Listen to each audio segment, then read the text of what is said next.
Olá pessoal, aqui é o professor Arthur.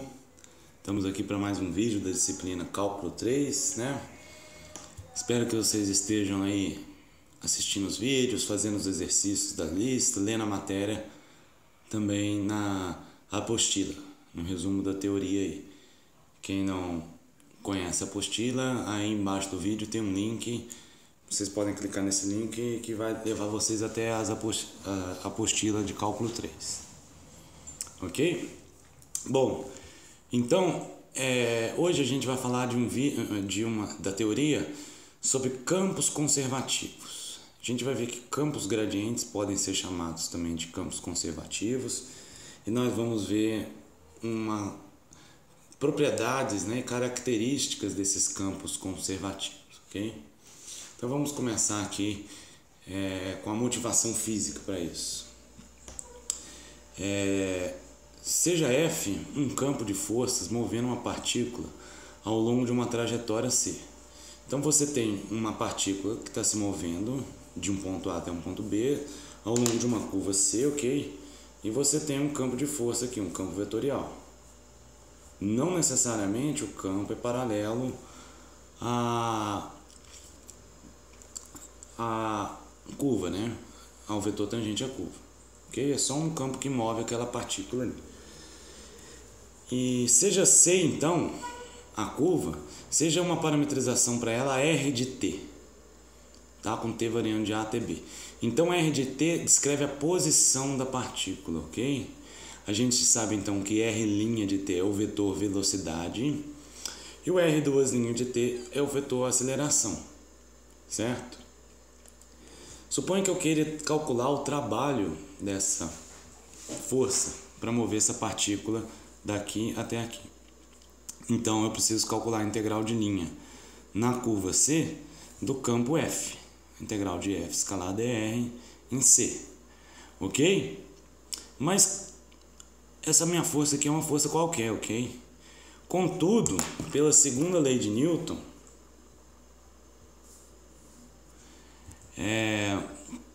ele relaciona a força resultante com a aceleração. Então, como essa F é que está movendo a partícula, ela que é a força resultante. Então, ela é igual a massa vezes a aceleração. Ou seja, em cada ponto R de t da curva, a força calculada no ponto, ou seja, a força nesse ponto, é igual a massa da partícula vezes a aceleração da partícula nesse ponto. Tá claro? Então, o F calculado na parametrização, o F de R de t é mR2' de t. Ok? E esse cara aqui é o nosso dr, que vocês já estão craques nele. Tá claro? Então, esse trabalho vai ser integral de A até B de m R2' vezes R'. Daí eu posso fazer o seguinte, tiro o m aqui, ok? E observo que R2' vezes R' é mais ou menos a derivada disso aqui. Olha, quem que é a derivada de R' vezes R'? É a derivada do primeiro, que é R2', vezes o segundo, que é R'. Mais o primeiro, que é R' vezes o derivado do segundo, que é R2'. Como você pode comutar, vai ficar duas vezes R2' vezes R'. Então, se você dividir por 2, certo? Esse cara aqui, a derivada dele é 2 vezes isso, dividido por 2 dá isso. Ok? Então você tem aqui m sobre 2, a integral da derivada em relação a t disso aqui, dt. Ora, a integral de uma derivada em relação a t dt é simplesmente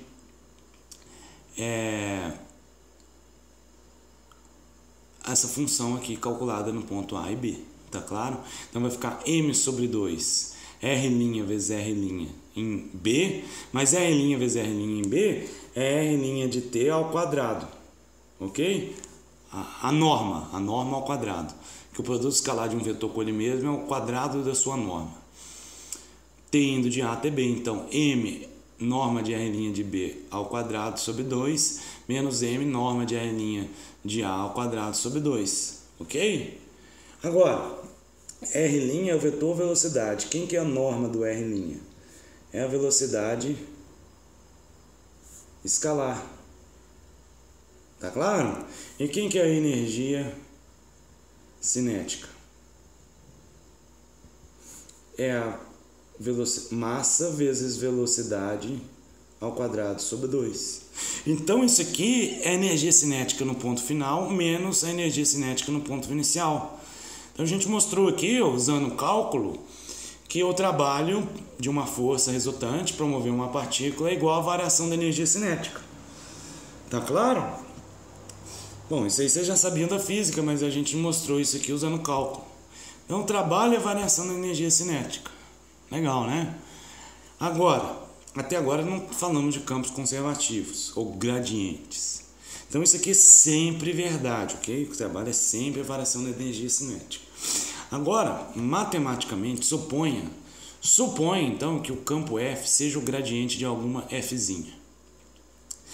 Então chama o P, define uma função P, que é o menos o AFzinha aqui. A gente vai chamar essa P de energia potencial. Tá? Vocês vão ver por quê. Então, o trabalho é a variação da energia cinética. Agora vamos ver por outro lado. Quem que pode ser o trabalho também? O trabalho é a integral de F escalada é R. Agora, usando a hipótese que F é o gradiente de Fzinha, a gente pode usar aqui o teorema fundamental das integrais de linha, que a gente viu em vídeos atrás aí, ok? Então a integral, o F a gente troca pelo gradiente da Fzinha, a integral do gradiente dr é a variação da potencial Fzinha, F de B menos F de A, ok?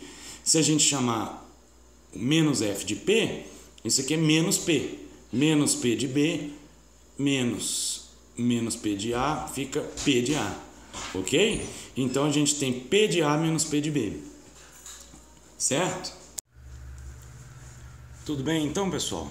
A energia, o trabalho, no caso do campo ser gradiente, ele também é a energia potencial inicial menos a energia potencial final, ok? Então nesse caso, onde o campo ele é gradiente, a gente pode igualar esse trabalho aqui, que é a variação da energia cinética, com menos a variação da energia potencial que a gente obteve aqui, ok? Então se a gente passar o P de B para lá e o K de A para cá, a gente fica aqui energia cinética no ponto final mais energia potencial no ponto final é igual a energia cinética no ponto inicial mais energia potencial no ponto inicial. Ou seja, embora haja uma troca, você pode ter mais energia cinética em um ponto do que outro e menos energia potencial em um ponto do que no outro, o balanço, o total de energia no final é igual ao total de energia no início. Ou seja, quando o campo ele é um gradiente, a energia mecânica total, que é a cinética mais potencial, é conservada. Ok? Então, a gente entra nessa palavra, conservativo. Campos gradientes conservam energia, porque sempre é a variação da energia cinética, mas só quando é gradiente que vale essa conservação de energia mecânica aqui, ok? Então, campos gradientes conservam energia e assim são chamados também de campos conservativos. Então, a mesma definição de campos conservativos é a de gradiente. Um campo ele é conservativo se existe uma função Fzinha tal que F é o gradiente da Fzinha. Nesse caso, a Fzinha é chamada potencial do Fzão, ok? Lembrando, então, as condições necessárias para ser gradiente, que são agora condições necessárias para ser conservativo. Se um campo está em R2, é a derivada de Q em relação a X tem que ser igual de P em relação a Y, e se ele está em R3, tem que satisfazer essas três equações aqui, tá? A gente vai ver isso aí de uma outra forma, uma forma mais simples do que guardar essas equações, ok? Para isso, eu vou definir o que é rotacional de um campo. O rotacional de um campo é o produto vetorial do vetor nabla com o campo. Nabla, então, vai ser um vetor que não é um vetor de números, mas um vetor cujas componentes são operadores diferenciais, que é tomar a derivada parcial em relação a x, em relação a y e em relação a z, que a gente pode escrever assim também, del x, del y, del z, ok? E o campo tem componentes P, Q e R. Então, quem que é o produto vetorial de nabla com F? O produto vetorial de nabla com F, você monta uma matriz com I, J, K, os vetores, del x, del y, del z, que é o nabla na segunda linha, e o F na terceira linha. E calcula o determinante dessa matriz. Observe que Então, uma matriz de números. Aqui você tem vetores, aqui você tem operadores diferenciais, aqui você tem funções, tá? Mas o resultado dessa conta vai ser o rotacional. Na componente I, né, que é a primeira componente, o que você vai ter? Del y vezes R, ou seja, é a derivada de R em relação a y, menos del z vezes Q, derivada de Q em relação a z. Na componente J, você vai ter esse vezes esse, menos esse vezes esse, multiplicado por menos 1, porque o J tem o coeficiente menos 1 ali. Então vai ser del z, del P, ok? Menos, voltando aqui, esse vezes esse, del R, del X, derivada de R em relação a X. Tudo bem? E na direção K vai ser esse vezes esse, menos esse vezes esse. Então vai ser del Q, del X, menos del P, del Y. Tudo bem? Isso em R3, então o rotacional é esse vetor aqui. Você pega o campo de vetores, deriva PQ e R em relação a X, Y e Z e monta isso aqui, certo? Dessa forma aqui. Se você não lembrar dessa fórmula, basta calcular esse determinante aqui. Ok? Em R2 é a mesma coisa, só que são vetores em R2, então del X, del Y só e PQ. Ou seja, a terceira componente aqui vai ser 0. 0 aqui, 0 aqui. Okay? Não tem derivada parcial em relação a Z e não tem R. Okay? Porque o campo só tem duas componentes e não tem uma variável Z. Okay? Fazendo as contas, esse R aqui não existe. Esse R aqui não existe. Essa derivada em relação aqui a Z não existe, é 0. É a derivada de P em relação a Z é 0 também. Então a primeira componente e a segunda componente vão dar 0. Só vai dar a terceira. Ok? Então esse é o rotacional. Você pega um campo de vetores e constrói outro campo de vetores, que é o campo de vetor, que é o rotacional do campo. Ok? A gente vai falar mais do rotacional nas aulas seguintes, ok? O rotacional vai ter uma interpretação física importante, ele vai aparecer no teorema de Stokes. A partir de hoje a gente vai falar muito do rotacional, tá? Mas por enquanto, o que vocês precisam saber? Calcular o rotacional e observar aqui o seguinte, olha. A condição para ser conservativo em R2 é essa aqui, ó, QX é igual a PY. Então isso aqui, QX é igual a PY, isso aqui dá 0, ou seja, em R2 o rotacional tem que ser 0, 0, 0. Ok? Agora vamos ver em R3. A condição é QX igual a PY, ou seja, isso aqui tem que ser 0. QZ igual a RY, ou seja, isso aqui tem que ser igual a isso, então essa primeira componente é 0 também. E derivada de R em relação a X tem que ser derivada de P em relação a Z, tem que ser iguais. Ou seja, esse cara é igual a esse, então a segunda componente também é 0. Ou seja, a gente pode resumir tanto essa condição quanto essa. Para ser conservativo é necessário que o rotacional do campo seja 0. Então, nas aulas passadas a gente viu, para ser gradiente tem que satisfazer isso e isso. Agora isso pode ser traduzido para ser conservativo no lugar de gradiente. Isso é equivalente a rotacional a 0. Tudo bem, gente? Então basta você calcular o rotacional do campo. Se for 0, ele pode ser conservativo. Se não for 0, ele não é conservativo. Ok? E para calcular o rotacional, você sabe aqui como fazer. Certo? Agora, para que isso é importante? A gente chegou então num teorema importante aqui, né? Isso aqui que eu vou falar é um teorema, ok? É um teorema de caracterização dos campos conservativos. Então nesse teorema a gente vai falar quais são as propriedades de um campo conservativo e vamos falar também que se um campo tem uma dessas propriedades, então ele é conservativo. Então a gente vai ter equivalências aqui. Se ele é conservativo, satisfaz alguma coisa, e se ele satisfaz alguma coisa, ele também é conservativo. Ok? E a gente tem que prestar muita atenção nas hipóteses desse teorema, tá? É um pouquinho mais técnico o assunto está ficando, mas se vocês prestarem atenção, guardarem as hipóteses, não vai ter problema, tá?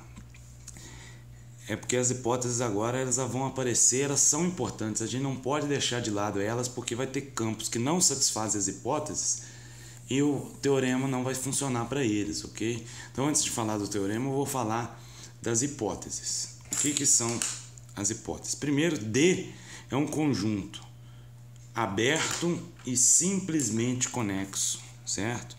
E D vai ser um conjunto em R2 ou R3, tá? Então, nosso campo vai estar em R2 ou em R3. O que primeiro é um conjunto aberto, então? Um conjunto aberto, pessoal, a definição, existem outras, mas a mais simples de vocês entenderem é essa aqui. É um conjunto que não contém nenhum ponto de sua fronteira, tá? Então, aqui tem um conjunto e a fronteira dele está pontilhada. Eu desenhei pontilhada porque esses pontos aqui na fronteira, se eu pegar um ponto aqui, ele não está com o conjunto, ele está fora. Ok? Então a gente desenha pontilhado exatamente para simbolizar que o conjunto não engloba nenhum ponto da fronteira aqui. Então esse é um conjunto aberto. Se você pegar um disco aqui, né, o que é fronteira? Fronteira, um ponto está na fronteira, se dado qualquer disco em torno do ponto, o disco contém pontos do conjunto e fora.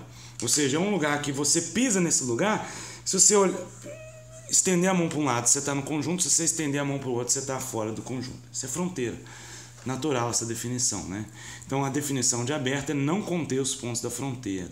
Exemplo, o conjunto dos pontos x, y, tal que x² mais y² é estritamente menor do que 1. Tá claro? Então esse aí é o interior do disco de raio 1. Ele não contém a circunferência de raio 1. Certo? Ele contém todo mundo, mas com raio menor do que 1. 0,99, 0,9999999, certo? Mas 1 ele não contém. Então, esse é um conjunto aberto. Então, em geral, conjuntos abertos, em geral, são dados por desigualdades estritas. Não tem um menor igual aqui. Se tivesse um menor igual, o seu conjunto ia conter a fronteira, que é o igual a 1, ok? Bom, então o conjunto tem que ser aberto e simplesmente conexo. O que significa ele ser simplesmente conexo? Para falar de ser simplesmente conexo, eu primeiro tenho que falar conexo por caminhos. O que é um conjunto conexo por caminhos? É um conjunto que pode ser conexo, também pode ser traduzido por conectado. Então é um conjunto que pode ser conectado por caminhos. Ou seja, dois pontos quaisquer, ok, no conjunto podem ser ligados por uma curva contida em D. Ok? Então aqui está o D. Dois pontos podem ser ligados por uma curva. Bom, se eu pegar esse ponto e esse, eu posso fazer a reta unindo esses pontos. Então, eles podem. Mas tem que ser quaisquer dois pontos. Esses pontos aqui podem ser conectados por uma curva contida em D? Ora, eles não podem ser conectados pela reta, pelo segmento de reta ligando eles. Mas é uma curva qualquer, então eu posso montar essa curva aqui, ó, ela passa. Então é um conjunto conexo por caminhos ou conectado por caminhos, tá? Então esse conjunto aqui é conexo por caminhos, ok? Agora a gente tem um exemplo aqui, um conjunto D1 que é conexo por caminhos, um conjunto D2, mas eles estão separados, certo? Então esse conjunto aqui D igual D1 união D2 não é conexo por caminhos, ok? Por quê? Ora, o D1, se você pega dois pontos aqui, você pode fazer um segmento de reta, uma curva ligando. Também o D2, ok? Mas se você pega um ponto em D1 e outro ponto em D2, qualquer curva ligando eles vai passar fora deles. Então ele não é conexo por caminhos. Ou seja, a grosso modo, um conjunto conexo por caminhos é um conjunto que só tem um pedaço, certo? Você consegue, como se fosse pegar o conjunto, é uma parte só, ele não tem partes separadas, ok? Mas a definição formal é essa, e tem certos detalhes mais matemáticos aí, que a gente não vai entrar aqui, certo? Mas se vocês entenderem isso, já está de bom tamanho. Então, estou separando aqui as definições. Você tem um conjunto aberto, conjunto conexo por caminhos e conjunto simplesmente conexo. O que é um conjunto simplesmente conexo? É um conjunto que é conexo por caminhos e, além disso, não tem furos. Então, já é exigido de começo que ele tem que ser conexo por caminhos. Então, como esse aqui não é conexo por caminhos, ele não é simplesmente conexo. Agora, ele, para ser simplesmente conexo, tem que ser conexo por caminhos e não pode ter furos. O que é furo? Na verdade, a definição aqui formal é que se você fizer uma curva fechada dentro do conjunto, certo? O conjunto está aqui, em azul. Se você fizer qualquer curva fechada dentro do conjunto, o interior dessa curva tem que estar inteiramente contida no conjunto. Então, isso garante que o seu conjunto não tem furos, ok? Por exemplo, esse conjunto aqui é simplesmente conexo. Qualquer curva fechada que você fizer aqui, o interior dela vai estar contido no conjunto. Ou, dito em outras palavras, esse conjunto não tem furos. Então, ele é simplesmente conexo. Esse conjunto aqui, ó, pensa numa bolacha, né? Ou numa câmara de ar, certo? A gente chama de toro, né? Esse aqui é só em R2, mas é um conjunto que tem um furo aqui. Ele é conexo por caminhos, ok? Porque dados os dois pontos aqui, ó, quaisquer dois pontos, você pode ligar esses pontos por um caminho inteiramente contido nele. Então, ele satisfaz a primeira exigência de ser conexo por caminhos. Agora, ele não é simplesmente conexo. Por quê? Porque ele tem um furo aqui, ó. Ou, de acordo com a definição, certo? Porque você é capaz de fazer uma curva fechada no conjunto, de forma que essa curva, no interior dela, tem pontos que não estão no conjunto. Então, um ponto aqui está no interior da curva, mas não está no conjunto. Então, não satisfez a propriedade aqui. Ok? Então, não é simplesmente conexo. Observe que se você fizer essa curva aqui, o interior dela está contido no conjunto, mas tem que ser toda a curva que você fizer, ok? Então, não é simplesmente conexo. Basta vocês lembrarem que não tem furos. Em R3, certo? Um conjunto simplesmente conexo é como se fosse uma bola, o interior de uma esfera. Pensa no interior de uma esfera e deforma ele. Isso é um conjunto maciço. Agora, pensa numa câmara de ar ou num pneu cheio. A gente chama em matemática de um toro. Ele é um conjunto que tem uma espécie de furo, certo? Exatamente uma rosquinha. Ou então uma xícara, certo? Com a alça da xícara. Ela tem um furo, que é onde você coloca o dedo ali pela alça da xícara, certo? Então você pode fazer uma curva ali e aquela curva, de certa forma, o interior dela, certo? Eu não vou entrar em detalhes aqui. Mas a ideia geométrica é clara para vocês, né?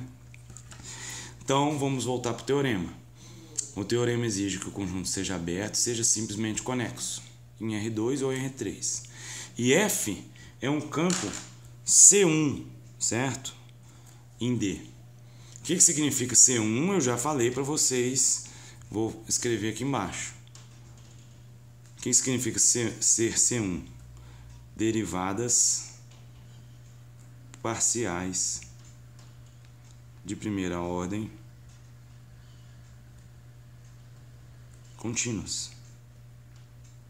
O C é de contínua e 1 é de primeira ordem. Ou seja, você pega todas as derivadas do campo, né? Se o campo está em R2, você deriva P e Q em relação a X e Y e vê se elas são contínuas. Se o campo está em R3, você pega P, Q e R, deriva em relação a X, Y e Z e vê se dá funções contínuas.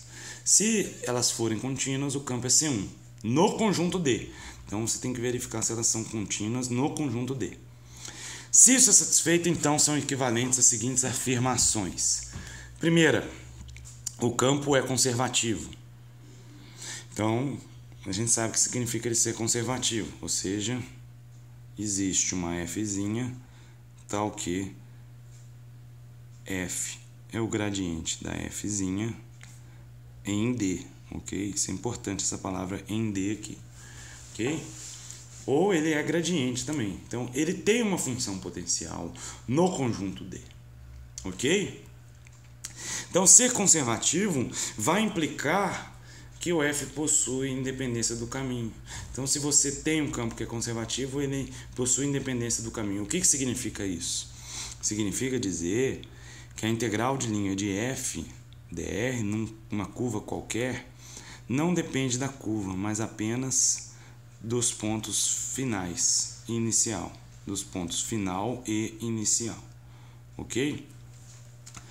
Ou seja, a curva C está ligando pontos A e B fixos. Então, você fixa dois pontos, A e B aqui.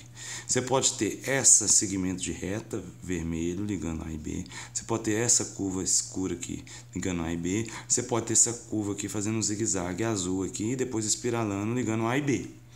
Se F for conservativo, essa integral aqui, fixados os pontos A e B, não depende da curva.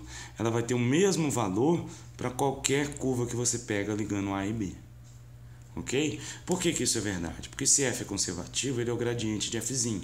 Então você substitui Fzão aqui pelo gradiente de Fzinho, usa o teorema fundamental das integrais de linha.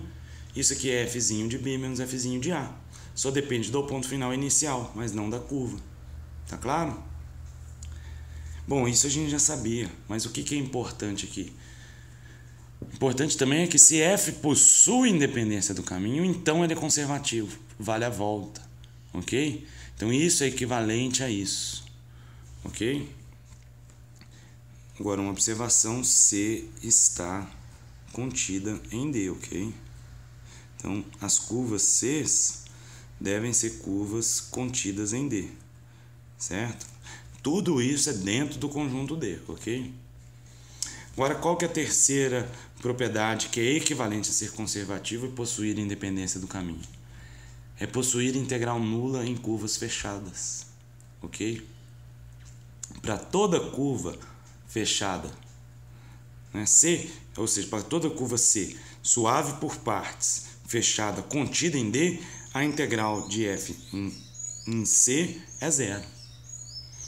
Ok? Então, se F é conservativo, qualquer que seja a curva fechada, ela pode ser essa curva aqui, ó, ok?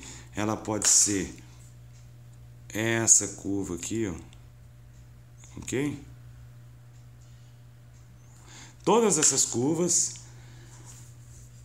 a integral de F nelas vai ser zero. Por quê? Primeiro, porque como ele é conservativo, ele possui independência do caminho. Se ele possui independência do caminho, a integral só depende do ponto final inicial. Ora, para essa curva aqui, a gente pode falar que o ponto inicial é esse. Então, ela sai daqui, vai e volta. Ok? Então, o ponto inicial é igual ao final. Então, isso aqui, essa integral que seria, né? Essa integral seria Fzinho de B menos Fzinho de A.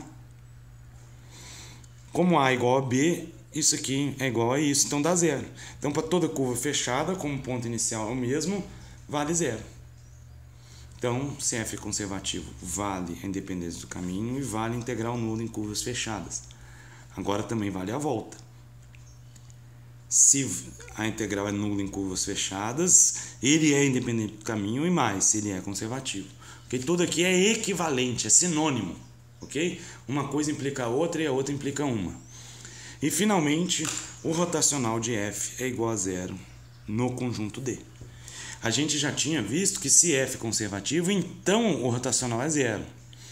Por quê? Porque se não for zero, não é conservativo, a gente tinha visto. Agora a gente está vendo o seguinte, se o rotacional é zero, a gente já tinha visto que o F pode ser conservativo. Mas se o rotacional é zero e o campo é de classe C1, num conjunto aberto e simplesmente conexo, então o campo é conservativo. Ok? Então, essa condição que a gente viu aqui, que é necessária, certo? Se ela não só for satisfeita, o campo não é. Se ela for satisfeita, ele pode ser. E quando que você garante que ele pode ser? Você olha simplesmente se o conjunto onde o rotacional é zero, se esse conjunto é aberto, é simplesmente conexo, e se o campo é de classe C1 nele. Se acontecer esses detalhes aqui, então o rotacional ser zero implica o campo ser conservativo. Tá claro? Então, a ida vale mais em geral do que a volta nessa propriedade 1, 4 aqui. Ok? A volta é um pouco mais delicada, depende dessas hipóteses aqui mais restritivas, ok?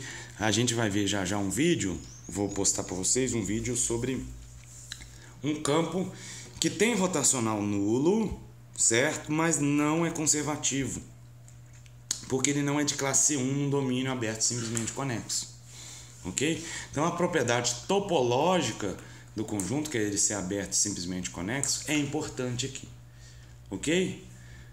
Mas então, são muitos conceitos. Tentem fazer um resumo desses conceitos, ok? Tentem escrever as palavras, escrevam as palavras. Por exemplo, campo conservativo. De onde vem a palavra conservativo? Conserva energia mecânica. Rotacional. Escreve o que é rotacional. Condição necessária para ser conservativo. Rotacional é 0. Lembra que é condição necessária. Depois escreve o que é um conjunto aberto, o que é um conjunto conexo por caminhos, o que é um conjunto simplesmente conexo. Tudo isso com suas palavras, com o que você entendeu do vídeo. E depois escreve as equivalências aqui. São 4 equivalências. Uma coisa é equivalente à outra. Tá? E daí observa quando que essa condição necessária se torna suficiente, ou seja, quando que ela implica que o campo é conservativo. Tá bom? Então, é isso, mãos à obra, bons estudos para todo mundo e até o próximo vídeo sobre um exercício que termina então esse capítulo de integrais de linha. Até mais!